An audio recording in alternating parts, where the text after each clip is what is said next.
Neelam गोऱ्हेंच्या Mercedes आरोपांनंतर आता मंत्री योगेश कदमांनीही उद्धव ठाकरेंवर निशाणा साधलाय। शिवसेना उद्धव बाळासाहेब ठाकरे पक्षासाठी राबणाऱ्याला काहीही किंमत नव्हती। कुणी मातोश्रीवर गिफ्ट पाठवलं की लगेच त्याला उमेदवारी जाहीर व्हायची, असा आरोप योगेश कदम यांनी केला। तसंच नीलम गोऱ्हेंच्या आरोपात तथ्य असल्याचंही योगेश कदम यांनी म्हटलेलं आहे।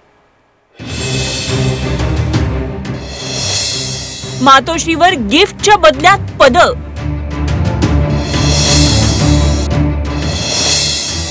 गृहराज्यमंत्री योगेश कदमांचा आरोप। नीलम गोऱ्हेंच्या वक्तव्याला योगेश कदमांचा पाठिंबा। 2 मर्सिडीज गाड्या मिळाल्यावरती एक पद।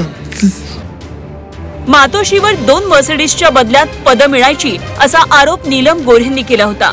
नीलम गोऱ्हेंच्या या वक्तव्याला शिवसेनेतून थेट कुणीही पाठिंबा दिला नव्हता। पण आता शिवसेना नेते रामदास कदम यांचे सुपुत्र आणि गृहराज्यमंत्री योगेश कदमांनीही अशाच प्रकारचा आरोप केलाय। शिवसेना उद्धव बाळासाहेब ठाकरे पक्षात सामान्य शिवसैनिकांना किंमत नव्हती, पण मातोश्रीवर कुणी गिफ्ट पाठवलं की त्यांना लगेच उमेदवारी मिळायची, असा आरोप कदम यांनी केलाय।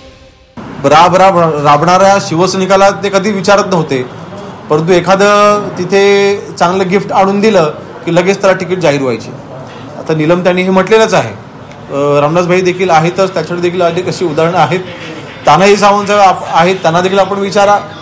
त्यानंतर अनेक असे शिवसेनेचे तिथे नेते मंडळी आहेत की ज्यांना ह्या गोष्टीचा प्रचंड त्रास झाला आणि अनेक शिवसैनिकांनी गेल्या 15-20 वर्षामध्ये ह्याच कारणामुळे अनेक शिवसैनिकांनी शिवसेना देखील सोडली।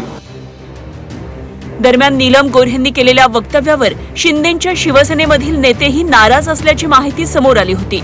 या कथित नाराजीवरून अंबादास दानवेंनीही शिंदेंना टोले लगावलेत। उद्धव ठाकरेंविरोधात बोलणाऱ्या नीलम गोऱ्हेंवर कारवाई करण्याची मागणी अंबादास दानवेंनी केली आहे। नाराजी करून चालणार नाही, त्यांच्यावर कारवाई केली पाहिजे, त्यांना जाब विचारला पाहिजे। अशा पद्धतीनं नमक हरामीचं वक्तव्य करणं, अशा पद्धतीनं चिखल उडवणं, ज्यांनी 4-4 टर्म आमदारकी नुसता फॉर्म भरून भोगलेली आहे, उपसभापती 2-2दा झालेले आहेत, अशा वक्तव्याला नुसतं नाराजी व्यक्त करून चालणार नाही, तर अशा वक्तव्याचा निषेध सुद्धा करावा लागेल, कारवाई सुद्धा केली पाहिजे। नीलम गोऱ्हेंच्या मर्सिडीज आणि मातोश्री वक्तव्याचं शिवसेनेतून कुणीही जाहीर समर्थन केलं नव्हतं।